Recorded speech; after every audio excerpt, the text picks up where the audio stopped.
Siyempre nagulat ako. I mean, imagine, that's a multi-million peso deal. And all I have to do is create an app which will take like what, 2-3 months?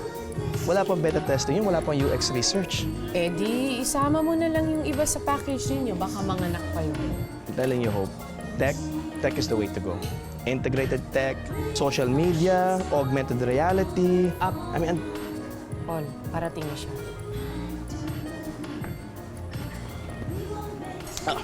Ponce, glad you can make it. Sit. Pasensya na late ako. Sit. Nagligpit pa kasi ako dun sa farm. I hope you don't mind. Nag-order na kami para sa'yo.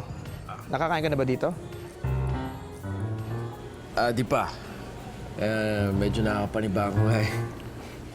Well, you better get used to it. As they say, spend more, you earn more. So, yung tatay mo, siya nagsimula ng farm ninyo. Oo. Tapos ngayon pinabahay na sa akin. And how are things now? Okay naman. Pero syempre may mga pangyayari lang na di may iwasan. Kaya ito, nakikipag-usap kami kina Hope. Yung nag-tour kami sa farm ninyo earlier this morning, may nakita ko mga efficiency issues, lalo na sa layout ninyo saka sa equipment. Sadya ka na, wala kasi akong nakakita mga issue sa efficiency. Maayos naman mga proseso namin. But, take it from me. Makakapag-save kayo siguro ng what, 10 to 15% sa oras ninyo if you just merely do a re-layout. Marami kasi ako nakikitang underutilized na spaces.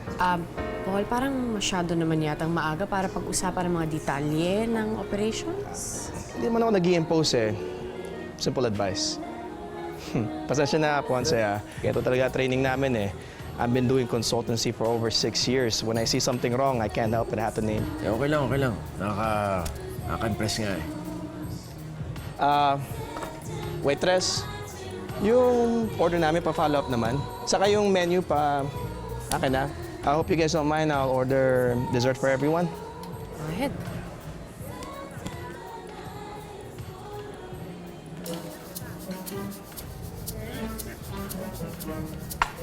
Tama.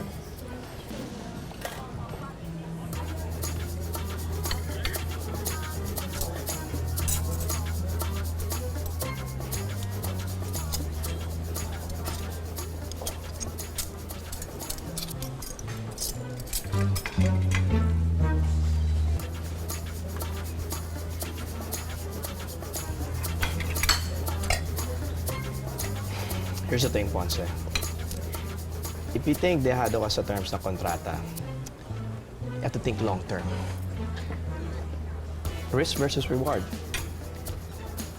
For a small operation like yours, lalamunin ka ng kompetisyon. So eventually, they'll buy you out. Kaya, that's where we come in.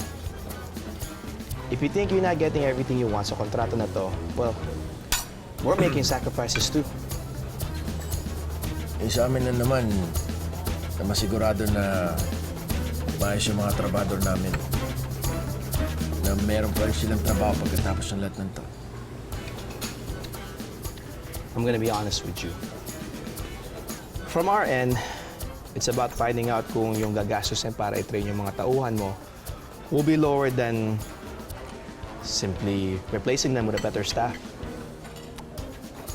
Negosyo lang.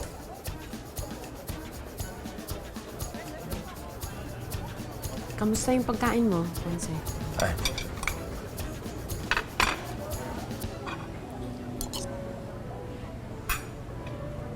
Masarap. Parang ano nga eh. Parang luto ng nanay ko. Naalala ko tuloy. Ang sarap eh. Hindi ka ba marunong magluto? Sabi niya ng tatay ko, magaling daw. Pero baka ini-stick lang ako.